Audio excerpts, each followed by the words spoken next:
You're listening to the Skylight Books podcast. We're an independent, general interest bookstore putting great reads in the hands of people in the Los Feliz neighborhood of Los Angeles.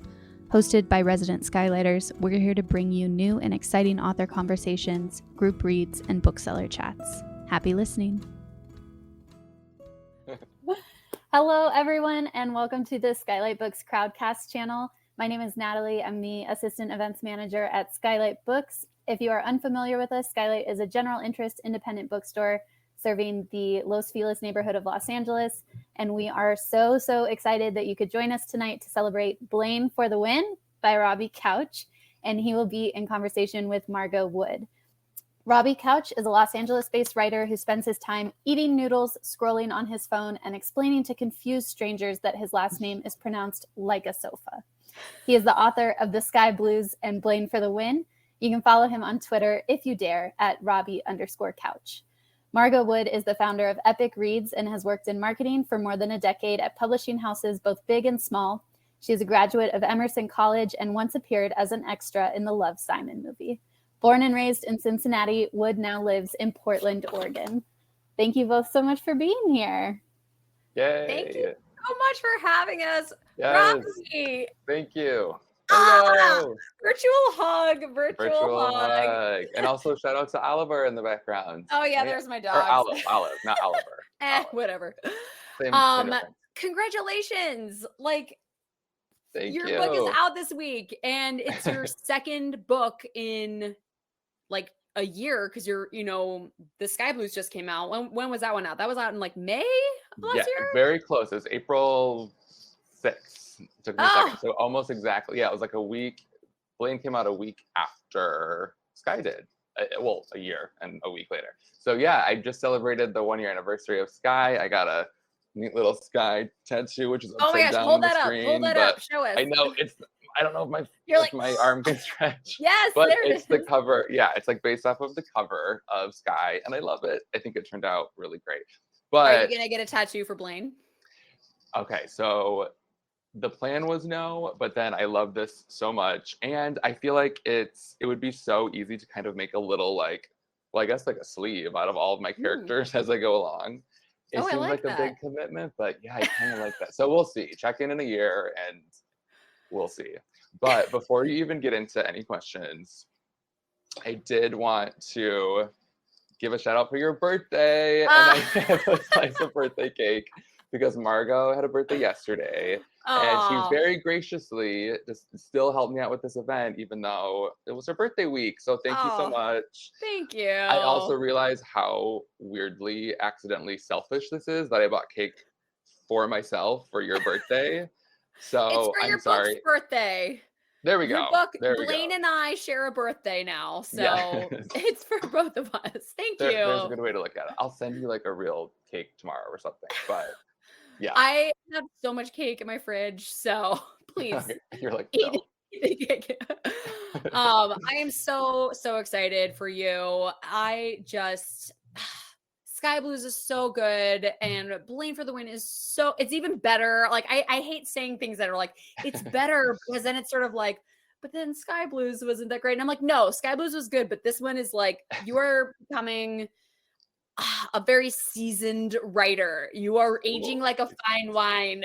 Your books are getting so much better, and they already are so great. And I'm really excited to watch your career grow and thrive. And it's honestly it sucks that you debuted during a pandemic year like I did, Fresh back there. That was my book. Came out in August, and it was hard to debut during a pandemic, and now you've had 2. So props to you for staying with this game and keeping up with it and doing all these events. And I hope everybody here who is watching has ordered a copy or pre-ordered a copy, or if you haven't, please order one from Skylight Books. They've got signed copies, but it's so important that you support debut authors during the pandemic because they don't get to do as many marketing events that other authors get to do when there's not a pandemic happening. They don't get to go to events or in-person things, and they kind of miss out on tours and all that stuff. So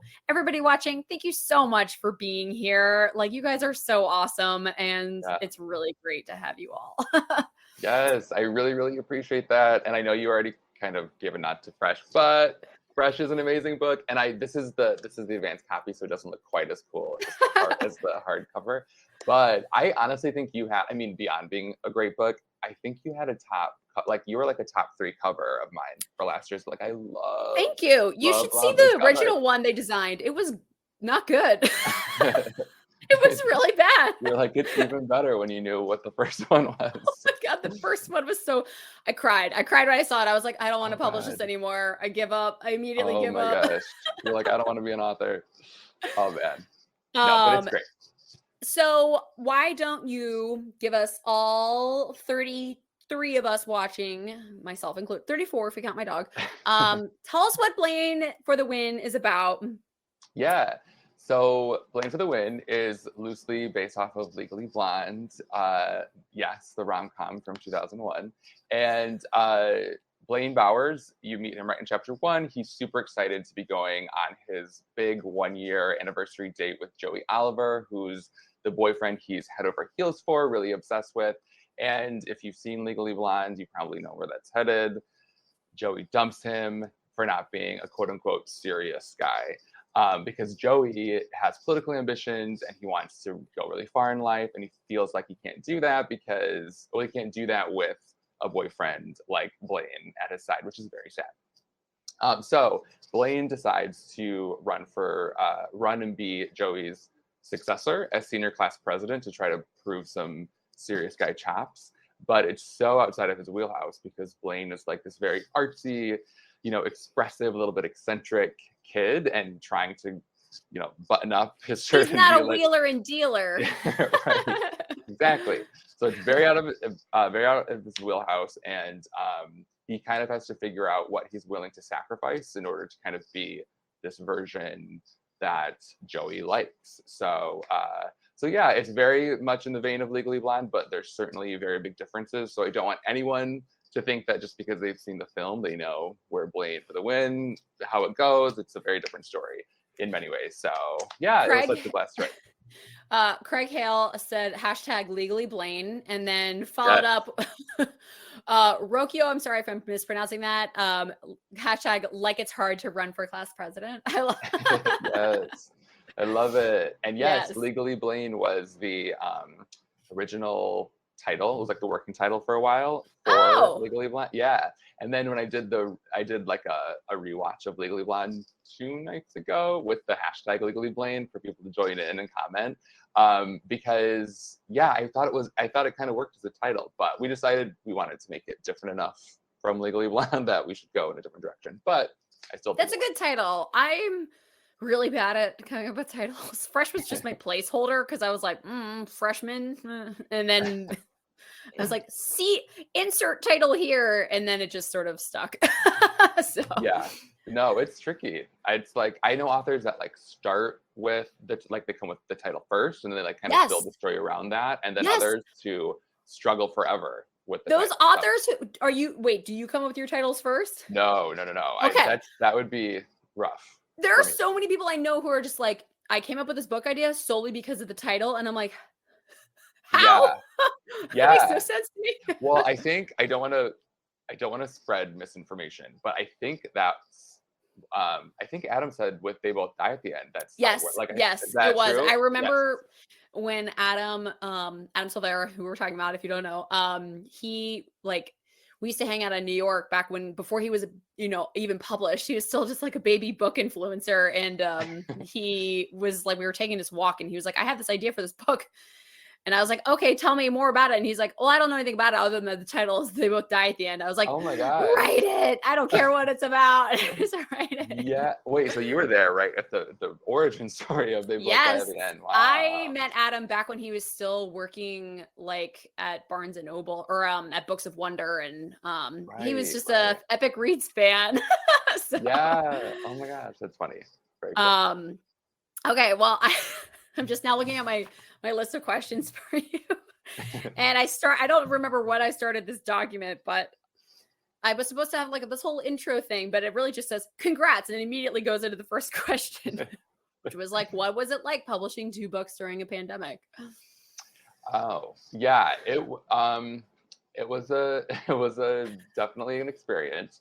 I will say it's weird now, like it kind of became my norm to do everything like virtual and not That's to all you meet. know. Yeah, it's all I know. So I never really like met readers. Like I've met some readers in person randomly, but not really in like an official event sort of. And I'm actually going to Y'all West in a couple weeks out here in Santa Monica, and I'm so excited because it'll be my Oh, first in-person event. So if if anyone wants to anybody come to Y'all watching West, is from LA, definitely go yeah, to Y'all West. It's free. It's a free event. It's so much fun. yeah, come see me. But yeah, because it's my normal, it's sort of weird to not know what the real actual normal is.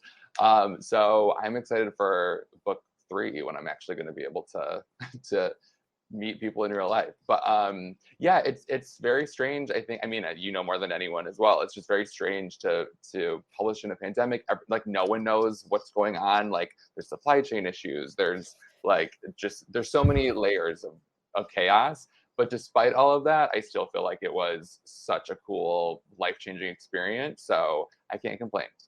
Yes. It's been great. You're always allowed to complain to me. Okay, good to know. And this is just like a super nerdy book niche thing I want to announce to everybody here, but like I know everybody keeps talking about like supply chain issues, but for real, what you can do to sort of help, your favorite authors and publishers is to pre-order books as far out in advance as you are able to, because that helps with the supply chain issues. Like the more information we have ahead of time makes things easier on the publishers. So as a good book consumer, you can Yeah. help by pre-ordering books, Yes. including Robbie's 3rd book whenever it comes out. Yes, not up for pre-order yet, but you will definitely know when it is. All right, I got some questions about the book here. Yes. All right. So when Joey breaks up with Blaine, he tells Blaine that he needs to date somebody serious, to be his partner in success. Blaine is too scatterbrained, too flighty. He dresses too flamboyantly. Have you personally ever gotten this kind of feedback when you have been dumped before? Is that what inspired this? Very personal to me. No, it's not. That's an excellent question, actually. But no, I wouldn't say I've had that personal. It doesn't hit too close to home in that way. But I feel like there's a little sense of internalized homophobia happening there to a certain degree. Obviously, that isn't like the full scope of why they broke up, but I do think that's like a reality that a lot of young people who are queer have to face, and not just gay cis boys, but across the LGBTQ spectrum. There's all these gender norms of what we're supposed to dress like and be like and act and move through the world. And yeah, I think this was clearly a case where like a lot of who Blaine is and how he expresses himself was kind of deemed unserious in some people's eyes. So no, it didn't happen to me, but I'm very, well, I don't want to see, this is the problem. I always almost give spoilers away on these events. I don't want to, but I'm just very proud of the way that Blaine navigated that and the way that it worked out for him. Yeah, because like one of the defining moments of your teenage experience and your coming of age years is sort of like figuring out who you are. That's what cutting of age means. And often that can mean, I don't know, I'm sure everybody watching, because we're all kind of artsy book people, that we've been told at some point in our lives that we are either too much or not enough, or we need to change who we are in order to be more successful or something along those lines, or to get your crush to like you. And I am so glad that you explored that theme, because that's like, when I look back on my high school years, like so much of my high school years were spent trying to fit into the mold that I thought other people wanted me to fit into. And I spent so long doing that I never really figured out who I was until like much later. So I feel like I was such a late bloomer compared to other, some of my friends and stuff who kind of always knew themselves because they weren't just trying to impress other people all the time. So Why was this something that you specifically wanted to explore? And like, what messages do you want readers, especially teen readers, to come away with? Totally. I love this question. I feel like, to your point, when you're a teenager, being so much of being a teenager is exactly what you described. It's like it's just like being in this like half kid, half adult segue moment of your life where there's so many pressures, so many social pressures and challenges to figure out who you are. And there's a lot of experimentation in terms of just like figuring out what I like, what I don't like, and who I am and how I identify and how I move through the world. So I think in and of itself that, you know, that's already a stage of someone's life that's already really fun to come up with stories about. But then if you layer in being queer, I think all of those layers are even, it can be even trickier, because not only are you figuring out who you are just as a teenager, but then you have this other layer to your identity that can be just as confusing and complicate things, and you're dealing with rejection and a lot of different things. So are you queer enough? You're too queer. Exactly. Yeah. And it kind of goes back to what we're just talking about in terms of the way that Blaine carried himself and not being seen as serious in Joey's eyes. So I feel like that is a theme that I thought I wanted to kind of explore and play with in terms of Blaine's experience. But yeah, and it was really fun to go there and to explore that. Did you run for like student class president or student council? Yes. Oh yeah. You did. I did. Yes, I was very involved. Were you like a straight A, like on like a Pete Buttigieg gay? Yeah. No, I wasn't. I was a good student for sure. I was honors, I think, high honor. I don't know, but I got good grades. I was involved. Definitely wasn't like, you know, I wasn't super extra in that sense, but which there's nothing wrong with that. Everyone should get straight A's. But I wasn't on student council. I always forget. I should actually like ask my friends, and so I'm not like spreading this information. But I feel like I was vice president or secretary most years, going back to like 7th through 12th grade. So I was never president, I don't think, but I was really involved. And so that's part of the reason why I had Yeah, Did you that's have part to of the reason run why I wanted to. Oh, sorry. Yeah, that was just part of the reason why I had fun with Blaine, because it was like I could kind of draw on a lot of the experiences that I had. So yeah. Did you ever run a campaign to get elected? Did you have to get elected for your position? Yeah, I did. Okay. And I mentioned this in last night's event. So sorry to repeat myself to anyone who's here again, but I had posters that were, "Don't vote for a lazy boy, vote couch." Right? I know. That's good. And that's good. That's good. Right. I think that's why I won. So, yeah, I think if this writing career doesn't work out for you, you will have a solid career in politics, running people's campaigns. Yeah. I don't know if I fully agree with that, but maybe. That's also a side note. I love that you always introduce yourself at these things where you're like, it's pronounced like the sofa. And I was like, who would mispronounce that? And then I remembered that there's a street in Portland spelled like your last name, but pronounced Cooch. Oh, I didn't know that. Okay. Yeah. Yeah. It's sort of like a Houston thing in New York a little bit. Yeah.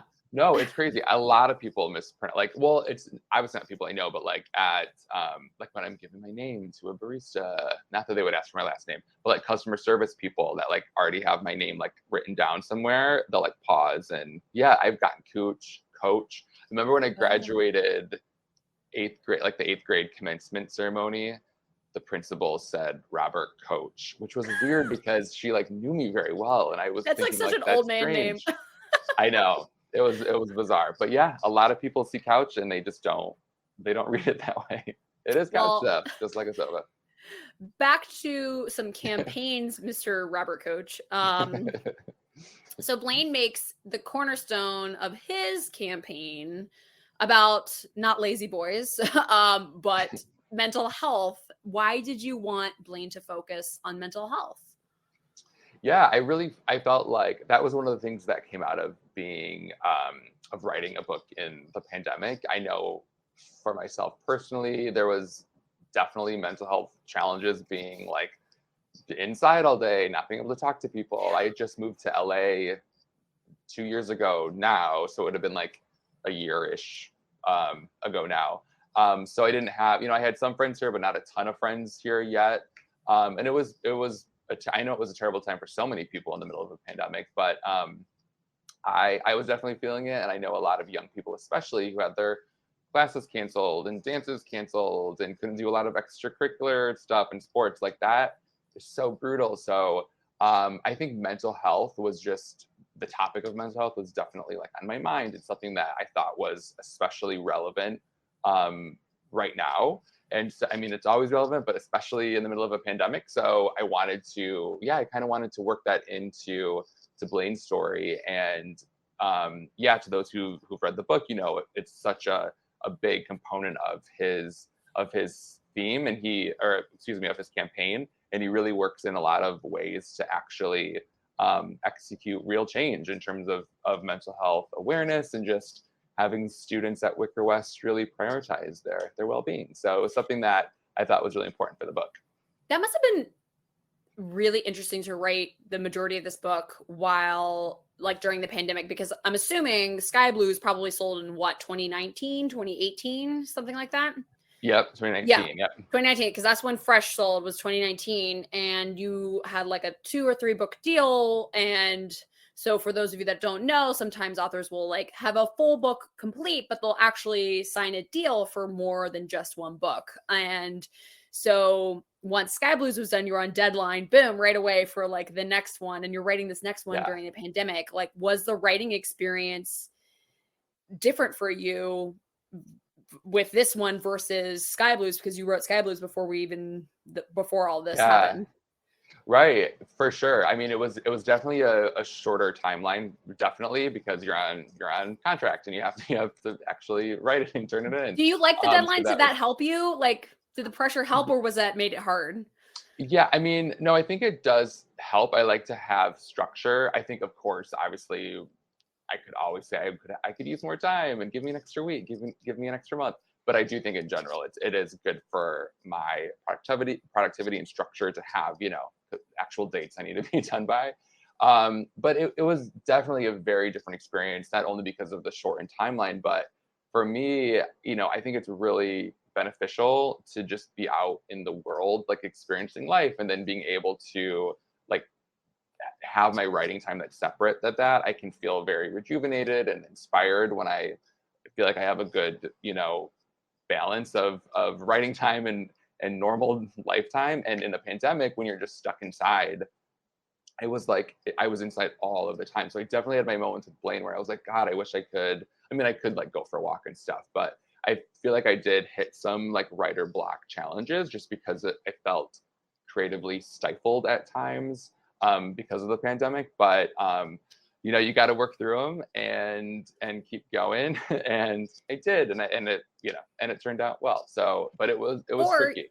You could not have a deadline because you only sold a 1 book deal and then get super depressed during the pandemic and not write anything. Oh no. Or that. That's another. Don't be me. Yeah. Don't be me, guys. Be Rob. Be Mr. Robert Coach. Mr. Robert Coach here. Do whatever about. What other aspects of mental health would you like to see explored more in YA fiction? Like, I've been working in YA since a long time, 2009. Mm-hmm. So seeing mental health go from these like maybe 1 or 2 books from a publisher a year that are like issue books that like get shelved only in libraries and win awards and things, but like are really difficult to read and hard to like digest, to now when we have like rom-coms that really center mental health. It's like, it's so amazing to see this transformation. It kind of coincides with also the transformation of like queer fiction in YA spaces. But with mental health, what do you want to see more of? How do you want to see it evolve and adapt in this publishing space? Well, yeah, I mean, to your point, it's so cool to see how much it already has evolved and just become much more just ingrained in the normalcy of teen life, talking about mental health, mental illness, and kind of to your point, like books that aren't even like about mental health or illness still work in those facets. So I think that's awesome. I feel like there's a lot of room to explore the intersection, excuse me, of different identities and how mental health can be impacted in those spaces. So whether you're talking about LGBTQ people or people of color or people who are from other marginalized backgrounds, I feel like there's specific spaces that mental health and mental illness affects marginalized groups that are not just, we can't necessarily paint it with broad strokes. And so it's really, really cool to see other books that kind of touch on those really niche, more specific intersections of identities and how mental health can, be impacted in that way. So yeah, I feel like that would be kind of cool to see more books that kind of explore those areas. Yeah, I like that. Well said. I'm going to take a couple of questions from the audience here. Okay. David Rodriguez wants to know, going back to your vote couch, do you still have any of those signs? The vote. The lazy boy. Oh, the lazy boy signs. Oh man, I wish I kept those. Those were probably taken down and trashed in a dumpster in Clio, Michigan at some point in 2006. If anybody that went to high school with Robbie has photos, we would very much appreciate you unearthing them. And yeah, they're out there somewhere probably, but no, I don't have the posters. I feel like I still have some old like high school t-shirts that are so raggedy and gross and have holes in them, but there's like this perfect blend of nostalgia and like they're kind of comfy because they're like lived in, but I won't give up. And it's like so sad that it's been over a decade now that I still have them, but no posters. T-shirts, no posters. Dan White wants to know, do you have a time that you write, morning or evening? Ooh, I feel like I usually write in the evenings. I feel like I'm more of a night owl brain, and sometimes a lot of creativity, kind of the juices are kind of flowing in the evening and the night. But I also feel like a lot of times I don't have the luxury of choosing like when I feel inspired, and especially like when I'm in deadline or I have a big deadline coming up. So I kind of write all over the place. I feel like I could still get better at having structure to my day in terms of writing. I sort of do, but it's sort of like whenever I can work it in. I'm gonna have to find this blog this blog post, but there was this blog post like from maybe like 15 years ago from this writer who was basically, it kind of teaches you how to find what time of day your brain is most creative. And it's sort of like to try writing at different times of the day, and then which time of the day you felt the most productive. And that's like when your brain is the most active creatively, and you should like schedule all of your writing just for that one period, because you're going to get more done in like that 4-hour span, if whether it's the morning, afternoon, or evening, than you would if you're trying to write throughout the day. And I will say, when I was writing fresh, like once I figured out what time of day for me, it's like 1 p.m. until 4 p.m. So then I'm exhausted. That's when I'm like, I want to take a nap. No, see, in the morning, that's when I'm my most like analytical. Like that's when I can get a lot of like critical thinking stuff done. So I get like all my day job stuff done, and then I'll take a break from that. And then in the afternoons, well, this was back when I was actually writing. And then I would write in the afternoons, and then the evenings, like, dick around on my phone. Yeah, that's interesting. I don't know. I would guess my zone would be like maybe like 6 to 9 p.m. or maybe like 7 to 10 p.m. That'd be my guess, but it would still be cool to do that experiment. See, you should try it. You should try like it starts like get up at 4, like try the 4 a.m. Because like I know a couple of writers who are like the 4 a.m. writers, and I don't relate to them at all. No. I think they're all Virgos or Scorpios. But wow.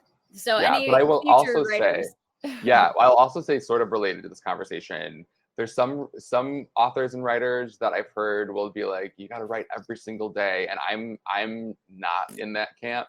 Me neither. No, I feel like you gotta figure out what works for you, and if you are setting goals for yourself where it's like, okay, I want to have this book done in the next 6 months or whatever, then I do think it can be helpful to still set your own goals and your own deadlines, but you have to be realistic with like what works for you and what your schedule is. And if it might be, write 3 times a week or only on Saturdays or whatever it is, and then try to stick to it. But I remember feeling kind of defeated when I would hear that when I was much younger, because it's like, I don't feel like writing every day. And that seems really, really hard, but I still want to be a writer. And then I figured out, oh yeah, you don't have to take anyone's advice. It doesn't work for you. So yeah. We all write in our own ways. Our brains all work in the same ways. That's like telling students like there's a right way to study versus a wrong way to study, like everybody figures it out on their own. And yeah, exactly. Okay, we got a couple questions here. Did you hold on? I'm like trying to read these, but make sure they're all like kosher questions. We don't want any NC-17 questions. Okay, this is a good one. This is from Andrew. Blaine and Sky both have amazingly supportive friends. Did you draw on any personal experiences or differences from your friend circle in high school? Oh, I love that question, Andrew. Yeah, I totally think so. I think maybe more so in just a subconscious way. I wasn't explicitly like, all right, I'm going to take my friend group and make this person Bree and this person Marshall and the Sky Blues. It wasn't that direct, but I especially being closeted in high school, I wasn't like looking to get a boyfriend or a girlfriend.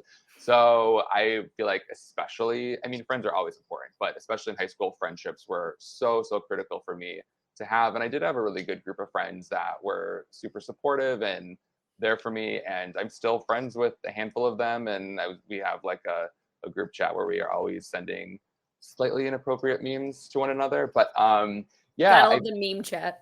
The meme chats are the best. So yeah, I definitely feel like I drew from my own experiences, and yeah. And there was a few of them were like, am I this character or am I that character? And I'm like, oh, I love those questions. My answer is always yes, regardless. Right. Yeah. I'm like, did you see yourself in it? Yes, then it is you. Then yes, absolutely. Did you hate that character? Well, then yes, it was you, and you should evaluate that. Why? Right. Let's unpack that for a second. Rachel asks, do you have any writing or publishing tips? What does your day-to-day look like as an author? Do you have a day job? I do. I have a day job still. So back to the one question, when do I write? A lot of times it's like in the evenings because I have to write in the evenings. Yeah. But in terms of publishing tips in general, man, I have a lot of tips. But give me your most like active tip, like something that somebody can do with this information today. Yeah. Well, I am always such if you're someone who's interested in writing your own book or you're writing your own book and you're not actively outlining it, which I'm sure a lot of writers do, but and to kind of go back to the last question, do whatever works for you. Of course, I don't want to like rain on anyone's parade, but I feel like it benefited me so much to outline beforehand. When I would start stories, and so I started writing books like in my early 20s and even before that, but I got like 2 pages in and then I would not be inspired anymore and then give up.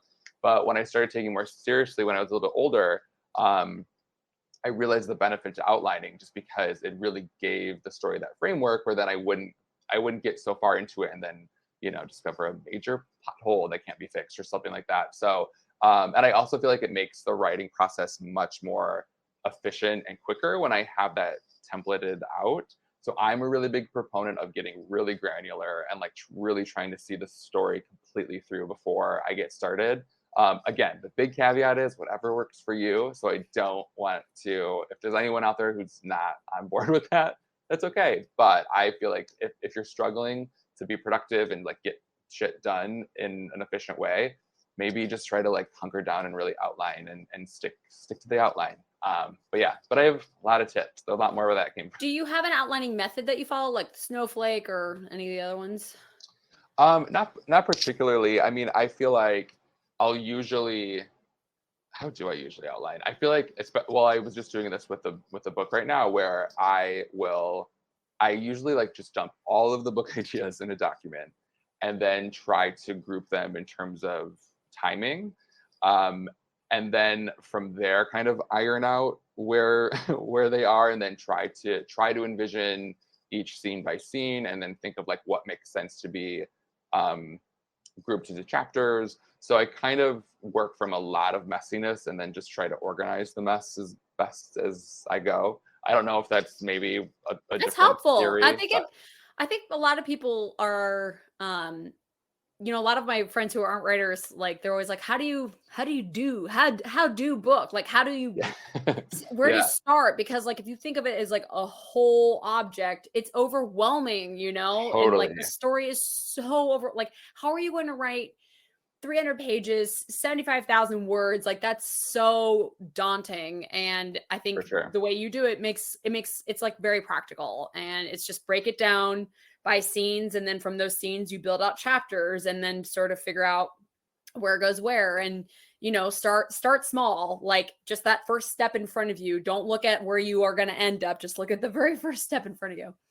Yeah, exactly. And to the point I was making earlier about just like setting ambitious but still like feasible and realistic goals, like that works for you. If you're someone who is really busy with day jobs and you have kids or whatever, and you're like, okay, Saturdays are the only day I have to do this, then that's okay. Just stick to Saturdays and then try to figure out what timeline works best to, I can get this book done by this month or this date if I work every Saturday. So just kind of working to your point, Margot, just kind of in smaller chunks and like taking it day by day in that way, I think can be really helpful because it is so daunting. I mean, I'm writing my 4th book now and I still am like, oh my gosh, I'm writing a book. It is a lot, but if you break it up, you can do it. I can't believe you've written 4 books. Well, I'll stall out starting after the 4th one. Starting the 4th one. I can't take full credit for 4 yet, but almost there. Almost there. You're almost there. Okay, so if you guys have any questions, just a reminder, you got the ask a question button, or you can pop it into the regular chat. But I want to talk about adaptations a little bit. So as a fellow writer of loose adaptations, yes, and loose adaptations are very different from like a retelling, whereas a retelling is more of like going to take this and flip it on its head, but it's going to follow the structure and the majority of the themes and everything else pretty closely. Did you go into Blaine's story knowing you wanted to adapt Legally Blonde? Like, was that always there from the beginning, or was that an element you added later in the writing process? Like, Fresh is a retelling of Emma, but I didn't know I was going to incorporate the Emma aspect until like later. And then I worked it in. Yeah. I got stuck in plotting. Did you and feel I was like I didn't know what to do. Yeah, no, I just yeah. got stuck in the plot and I was like, I don't know what to do. I've got all these characters and I have all these collections of random scenes, but I don't know what to do with it. And then I started rereading old favorites to get inspiration. And I reread Emma and I was like, wait, like I already have like all the characters lined up perfectly, like the themes lined up, like everything already lined up. So it was like in my head, I had been doing it the whole time, but it didn't occur to me until I read it and then worked it in later. Yeah, that's why it's surprising to hear, because I feel like it feels so very in line with it that it's like, oh, you didn't even know when you're writing it. It was so seamless working that in. It was, I got very lucky. I do not recommend doing it that way. Yeah, I think for me, it was sort of a mix in that I knew I wanted to write a rom-com. That was before I like Legally Blonde was really like on my radar in terms of knowing that that's exactly what I wanted to do. And then I kind of was kind of similarly to you. I was watching old rom-coms and reading old rom-com stuff that I enjoyed. And it was during that process that I remembered how much I loved Legally Blonde, and a lot of I really love like putting a queer modern twist on like classics or kind of reimagining our favorite stories in like new ways. And so I decided to do that with Legally Blonde. But to your point, that's obviously, it's different than a direct retelling. There was, I think, I remember chatting with my editor for a little while in terms of like how closely to mirror Legally Blonde and exactly how much we wanted it to feel like an exact retelling or kind of an inspired by thing. And we decided to go obviously in the more inspired by route. I think with with Blaine for the Win, if you read the first few chapters, it feels much more like overtly Legally Blonde. Yes, that's what I did with Fresh. Like the first paragraph is like word for word a rip from Emma. Yeah, I was so excited that a lot of readers very quickly picked up on the fact that the very first sentence of Blaine for the Win, Blaine is talking about it being a perfect Friday. And in Legally Blonde, It's the theme official. A more song is perfect Friday will never exist. That's exactly, such a yeah. good line. And then in the film Legally Blonde, it's a perfect day. Ooh, that was bad. Oh yeah! But Oh my yeah, that was god! like that was the intro song. And so but like I was sort of thinking that was a pretty subtle thing, and then like everyone's like, of course, like that's what you're doing, and I'm like, oh yeah, you got it. But where was I even going with that?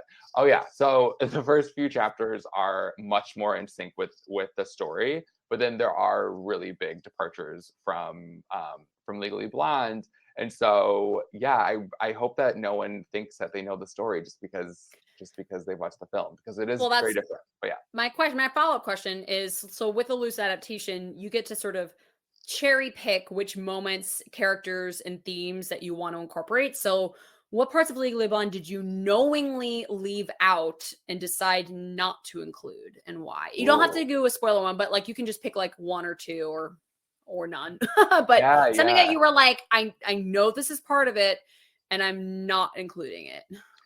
Definitely be pretty well, maybe not explicit, but pretty close to explicit homophobia. There's like two gay guys in the and there is a lesbian, and I feel like all three of those characters were kind of a little bit punching bags. And It was kind the of early used 2000s. exactly, We yeah. we were lucky to be on the screen back then. That's true. I'm just grateful to be on screen. But yeah, and then the one gay character's him being outed was essentially like a major plot twist. I mean, it was just sort of like, okay. So I didn't want that, of course, but I feel like yeah, that's such a good question. I didn't want that. I also feel like there was a few aspects of I guess you can consider it a love triangle between Vivian, Elle, and Warner that I kind of wanted to approach differently in the way that Blaine, Zach, and Joey are. It's similar in some senses, but anyone who's finished the book probably knows that there's a few differences that I wanted to have in terms of like how they relate to each other, how that dynamic sort of unfolds. So that was something I kind of wanted to get away from. And I just think overall the character arcs are different in terms of like what they're learning about themselves and the world around them. Blaine is very he's a cis white guy who is of course benefits from a lot of privilege, and throughout the story, and this is sort of similar to Sky Blues, he sort of learns about that privilege in some subtle ways throughout the story. I don't think Elle Woods has that same necessarily like same trajectory in terms of like she got into Harvard because they were looking for a diversity hire. I'm like, I don't know if Elle Woods is technically like would check off the diversity box. Maybe. I mean, we need more women lawyers for sure. But yeah, so there's definitely some things I wanted to change up between the film and Blaine. How are you feeling about the upcoming sequel to Legally Blonde? Oh, I know. Well, when is it going to come out? I feel like it was supposed to come out in May, and then I think it got pushed back again. Yeah, it keeps getting pushed back, but I just saw like an article with like Mindy Kaling, who was like stressing out about it Yeah. because she didn't want it to come across as like the Sex and the City sequel where they're just like so out of touch and it's like uncomfortable. Right. I So know. I'm wondering, what are your thoughts on it? Oh, I don't, it's something that like I'm not someone who's usually, I feel like certain people are like very pro sequel and get excited, and then other people are like very adamantly like don't spoil a great thing, especially if people really love the original. And I'm kind of in that gray zone of like, if it's done well and it stays true to like the vibes and the the personality of the original, then like go for it. But it's sort of hard to be sure if that's going to happen, and I'm no clairvoyant, so I'm not sure. I feel like Legally Blonde 2 was I didn't like it as much as the original. Yeah, Craig Hill just said Legally Blonde 2 wasn't great. I didn't know that there was a Legally Blonde 2. What? Was it direct to video? But no. I think it did really well. Was Reese Where were Witherspoon you? in it? Was Bend and Snap in it? Yeah. Like I someone can chime in if they can fact check me if the Sally Venice Field Camp was in it. it. Oh my God. What is Yeah. happening? Yeah. So this is 3. This is Legally Blonde 3. I'm Which very concerned that this flew over my head. It's okay. Are you kidding me? My like pandemic I'm like, brain. where I'm like, was what year I? is it? What year did this come out? What was I doing? Yeah, I what couldn't happens tell in you. it?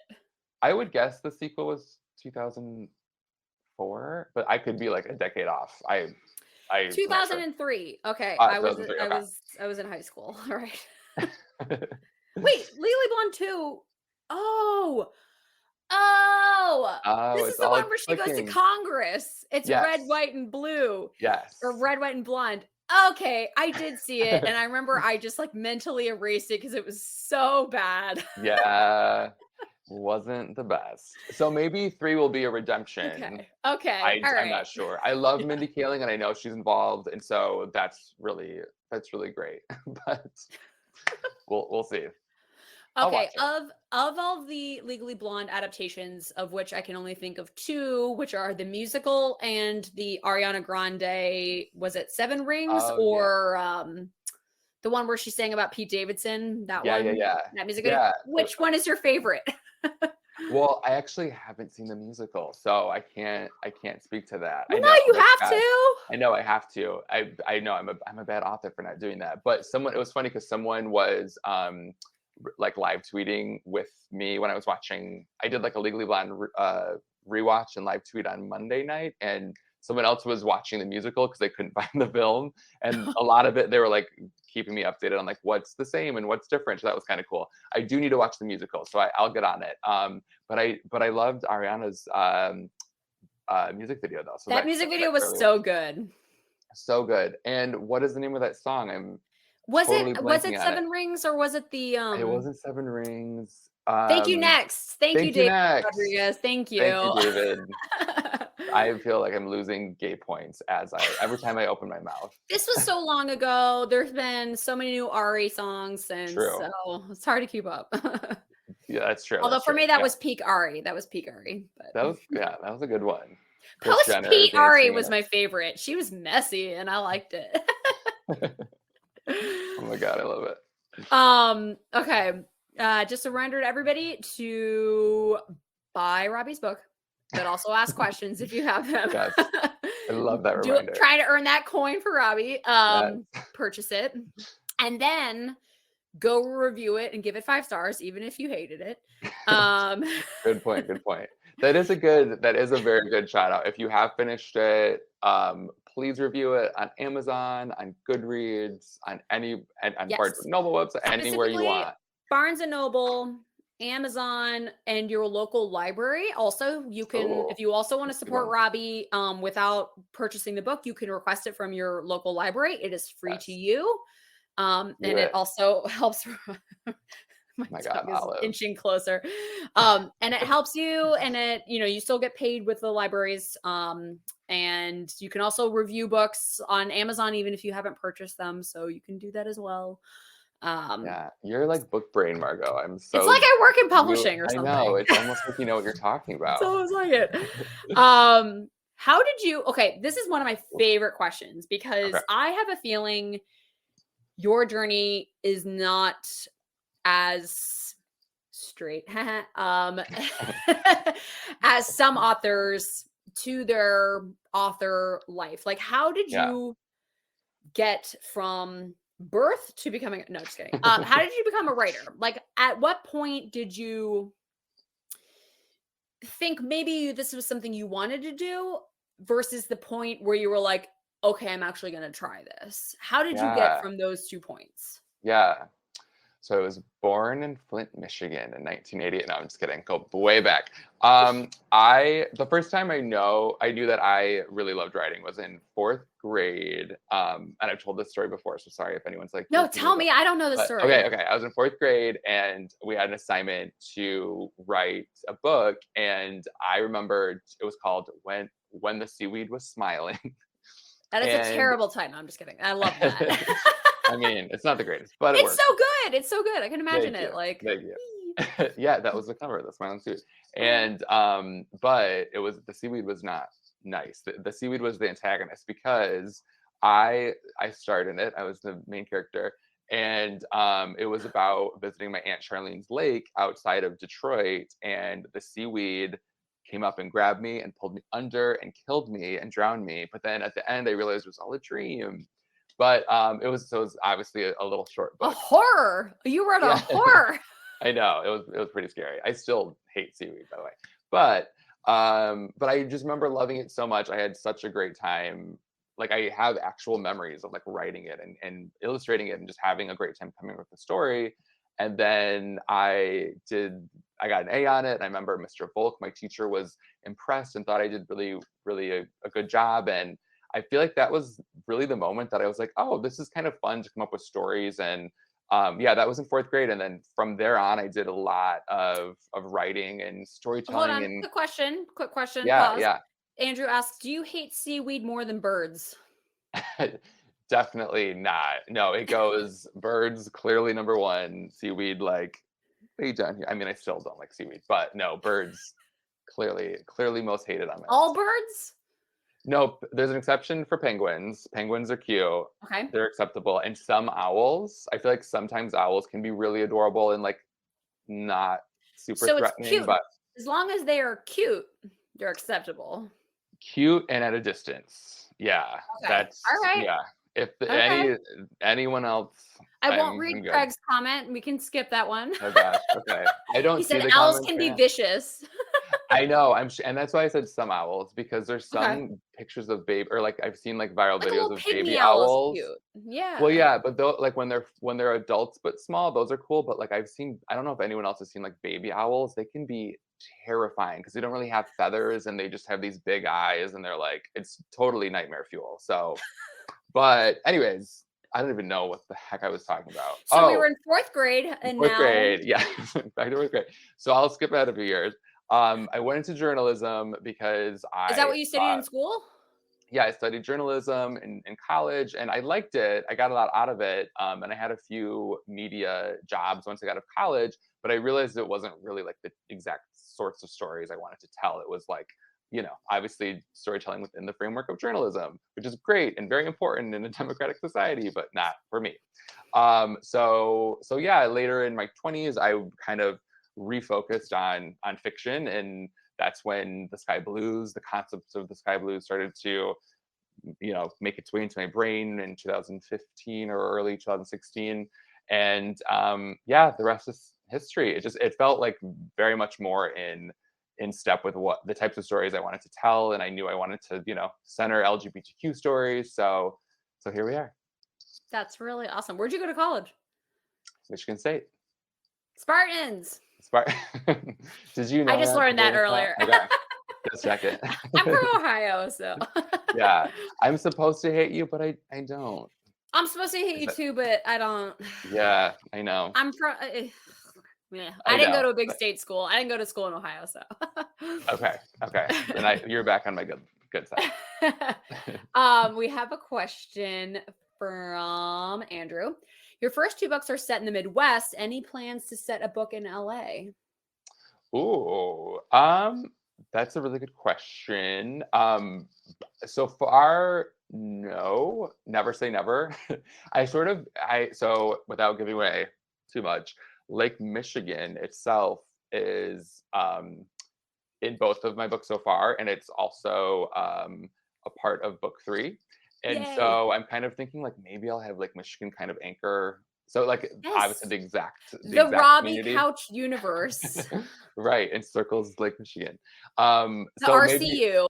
The RCU. That's what we're gonna call it. I love it. So I was sort of thinking like maybe kind of keep up with that and have every story have Lake Michigan somehow be a part of it. But I don't want to like put that out and like say I'm definitely doing it, but I might do that. I like that because you know what, like New York, LA, the coast, they always get their stories. Like even the South, like they get a lot of stuff set there. Nothing is ever set in the Midwest, the good old Midwest. We never get Michigan or Ohio stories, so I'm here for it. Yeah. Same. I know, it was so cool to see readers. I feel like especially with Sky, because Blaine is in Chicago. So that's a little bit more, metropolitan, but especially with Yeah, Sky. that's our New York. Yeah. Our Midwest New York. But especially with Sky, a lot of people were really excited about having it be in Michigan. A lot of readers in Michigan were like, "Oh my gosh, it's like in Traverse City." So that was really cool to have. I that, think local all connection. of my books, even if they're fantasies, will still be set or the characters from Cincinnati. Yeah, I'm just I gonna love set a that, fantasy though. in Cincinnati. Yeah. Yeah. I feel like Cincinnati needs a good fantasy. Oh, Story come yeah. out of Cincinnati. That wasn't shade on Cincinnati. I didn't mean it like Oh, that. I'll shade Cincinnati all day long. I think we got 5 minutes left.